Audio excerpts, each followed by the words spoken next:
Good evening, dreamers and insomniacs alike. Welcome to the almost serious show where reality is often stranger than fiction, and tonight it's downright surreal.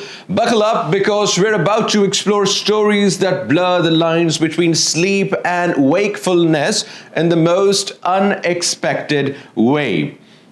Yes, we're talking about the news that makes you want to cancel your internet subscription and move to Mars. Tonight we've got a lineup that's part shocking, part hilarious, and entirely confusing. From Pakistani awards that can't find their home to scientists letting your cousin call you in your dreams, from cricket teams behaving like high schoolers to flying cars that make traffic even more chaotic. We've got it all tonight, ladies and gentlemen. I am your host, Munib Hamid. Wow, so let's start with something national, but it is always taken international and they get embarrassed, and then the nationals tend to remind them that you're national, not international. Pakistan. Let's talk about something that's supposed to celebrate our talent, but somehow keeps getting lost abroad. Yes, I am talking about the Hum Awards. Last year, the show was in the United Kingdom, and this year they moved it to the United States of America.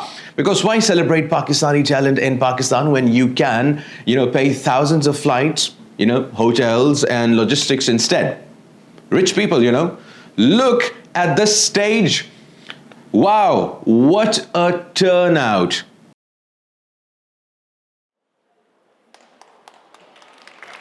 Wait, oopsie, hold on. This isn't a crowded hall. This is just a few rows of people squeezed together like leftover biryani in small, Tupperware.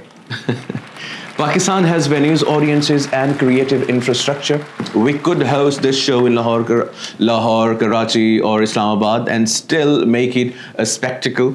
Seriously, I've seen weddings in Pakistan with more organization and more people in the hall than this supposedly international event. But no, let's spend millions flying everyone overseas because apparently our local talent needs international passports to feel important. If growth means forgetting your own country, congratulations, Hum Awards, you're global. Or maybe just lost. Let's be honest, the red carpet looks more like a travel brochure than a celebration of Pakistan's art. Sponsors and marketers are wasting money. Audiences are stuck watching, online streams, and the industry at home, I'm still waiting for the spotlight. Next year, let's roll out the red carpet in Pakistan where it actually matters. Because flying abroad does not make your awards bigger. It just makes them look like a confusing travel vlog. I think every Pakistani who enjoys our dramas, our movies, these celebrities, these actors, actresses want these awards to be celebrated in Pakistan. Because this is your origin. This is your country. This is your home. And we want these awards to be held in Pakistan. Because we, the Pakistani audience, have made you into the stars that you are today. So you should be paying respect to these Pakistanis, to the soil of Pakistan, to your origin. So now, Pakistan is another thing, wake up or maybe don't. Because scientists in Silicon Valley just invented something worse than Monday mornings. Imagine this, you're asleep, dreaming about biryani, and someone can actually talk to you in your dream now. Yes, human-to-human dream communication. Finally, a way to argue with your mother-in-law while sleeping. So there's a startup called REM Space, claims they've successfully transmitted a word from one dreamer to another while both of them were asleep. This is inception happening in reality. Wow. They even invented a whole new dream language called Remyo. Wow. Well, this is, fascinating development. Let's remember that This is the same company whose CEO once implanted a microchip in his own skull to control his dreams. So apparently, your nightmares can now be outsourced. So don't worry. Next thing, we Pakistanis will be, tweeting insults to to the Indian subconscious too.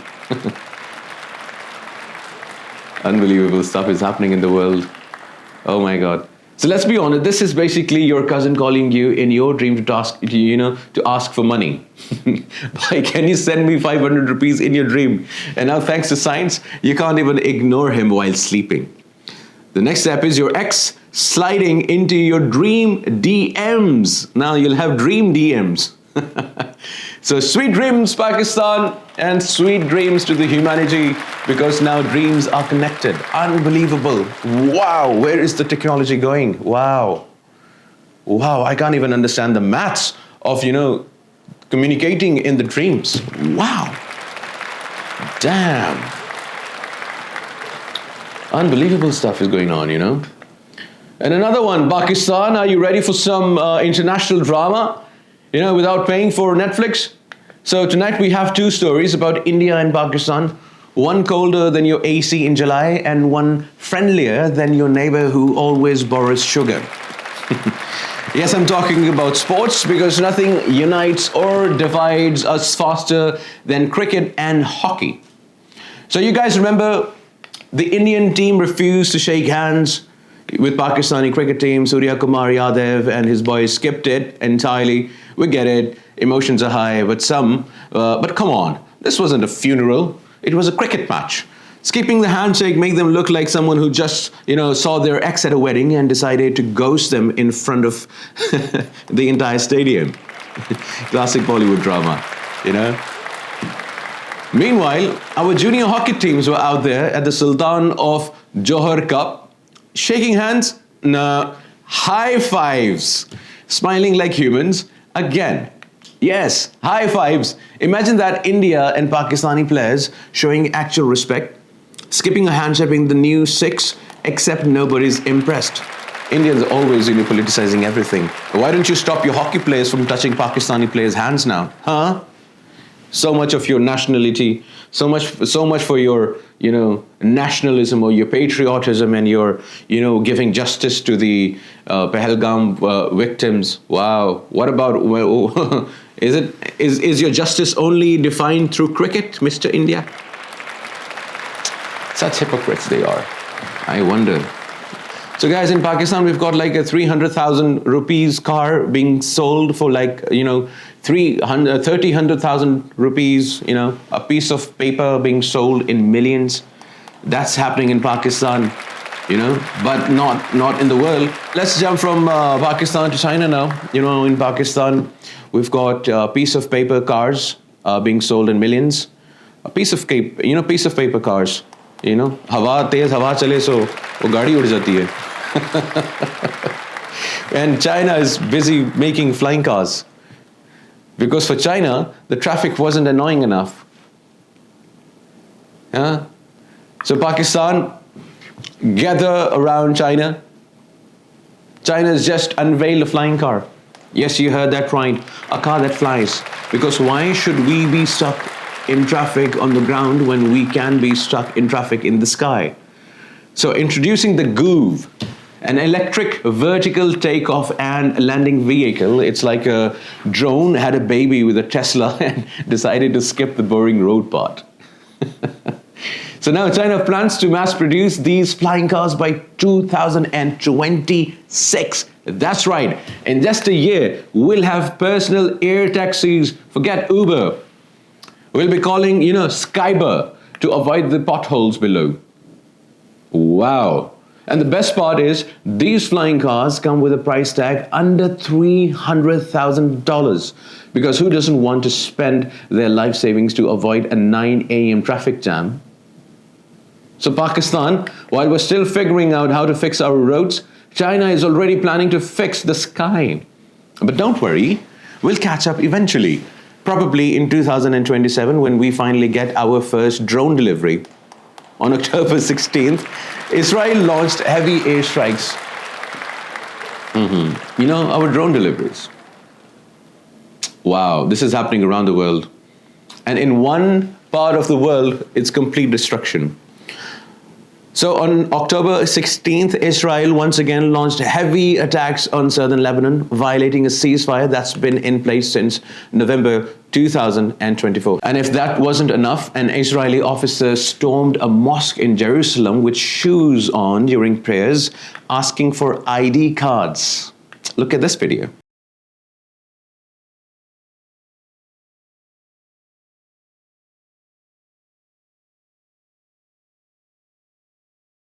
Unbelievable. Look at him. Look at him. Shoes in a mosque. Because why? Respect anyone. This is happening in Israel. And as we're speaking, Israel is bombing Lebanon, another Muslim country. As I said, on October 16th, Israel launched heavy airstrikes in southern Lebanon. Seriously, what do they want? Chaos, attention, gold medals in absurdity, airstrikes, ceasefire violations, storming mosques. It's like a toddler with a drone went rogue. Bombing a country to prevent rebuilding. Israel, listen carefully.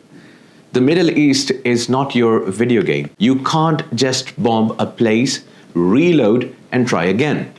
Real people live there. Civilians don't respawn.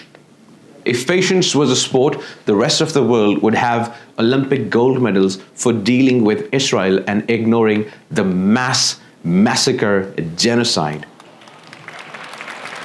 Every country in the world deserves a gold medal for hypocrisy, because you are doing business with Netanyahu, Israel, who is doing a genocide. It's murdered hundreds and thousands of Palestinian civilians. And then we've also got Pakistan and the Afghan tensions right now ongoing. So recent cross-border clashes between Pakistan and Afghanistan have turned our ports into ultimate ghost towns for cargo. Containers are stranded everywhere. Karachi Port, Port Qasim, 500 containers stuck at the Chaman border, 400 at Torkham, 100 at the Ghulam Khan, 100 at Karachi. It's like the ports are playing musical chairs and every container is lost. Honestly, our ports have become the perfect place for people who love suspense. Will my container move today? Will my potato arrive before it becomes French fries on its own? Stay tuned is the answer. And while containers are busy playing hide and seek over in Afghanistan, someone else is busy playing who is the real hero. So we've got Sirajuddin Haqqani. He just roasted his own Taliban colleagues in public. He said senior Taliban officials are taking credit for Afghanistan's jihad. His words, don't insult the martyrs. So basically, he's saying, I fought, I sweated, I sacrificed, and you are taking all the credit. It's like our neighbors in India. Everyone's suddenly a freedom fighter on Twitter, but in reality, they couldn't even find the front door. And they even couldn't find their female pilot, Shivanji, whatever her name is. So sum it up, containers are playing hide and seek across the borders. And Taliban officials are busy stealing each other's spotlight. Pakistan, life is tough, but at least we have tea, biryani, and a talent for complaining. I mean surviving. But we've got something else for you as well. So Pakistan, you won't believe this one. A woman recently married into a family in India and got shocked by how they clean their kitchen. And no, it's not just soap and mop. It's something much, much crazier. Have a look.